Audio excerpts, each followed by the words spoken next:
This tutorial will show how easy it is to perform a nonlinear sequential construction analysis with ETABS. We start with a 4-story, 3-bay building. We will remove one of the first floor columns in order to create a transfer girder. This girder will be susceptible to sequential construction because it carries gravity loads from the upper floors. Next, we define the static load cases. For this example, we will use only the self-weight dead load case.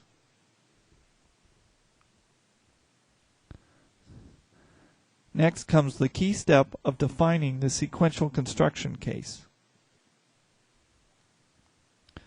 The case will be called dead SQ, and if we were doing design, we could substitute this case for the static dead load.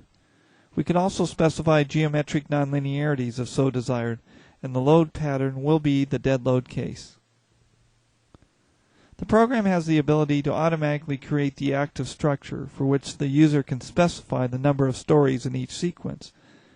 Or the user may specify the active structure, which is what we will use, where the user can explicitly define the stories in each stage. In this case, each stage adds an additional story. Lastly, we wish for the loads to be applied only to the added elements. This is to keep the lower stage elements from being loaded multiple times with the same load cases. Now that the sequential construction case is defined, we are ready to run the linear static analysis.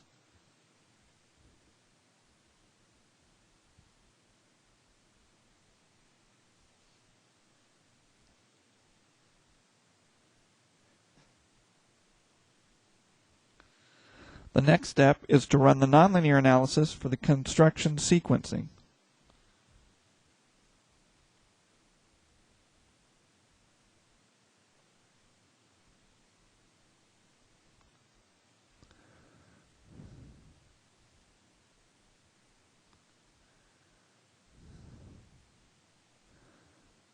We will change the 3D view to an elevation view with the dead load case displayed.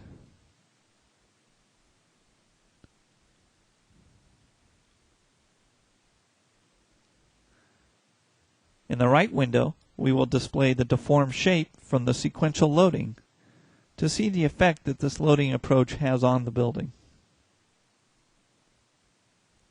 We set the scale factor to 200 to match that on the left.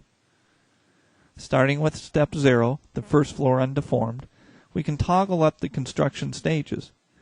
Note how the displacement at the transfer girder location grows significantly larger than that of the model where no sequential behavior is accounted for.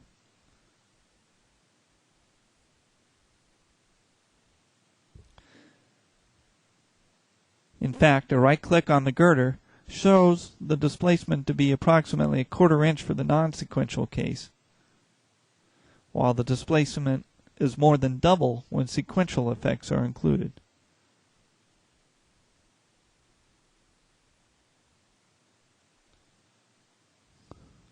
Next, change the left window to show the moment diagrams for the dead load case.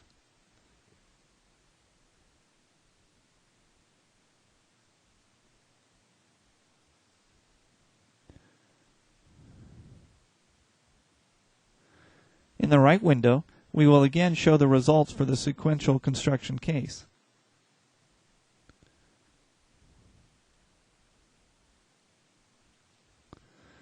Again, we set the scale factor to match the left window.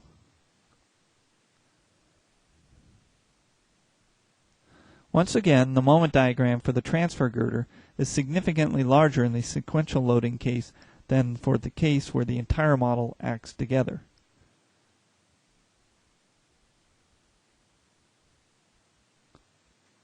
This concludes this tutorial.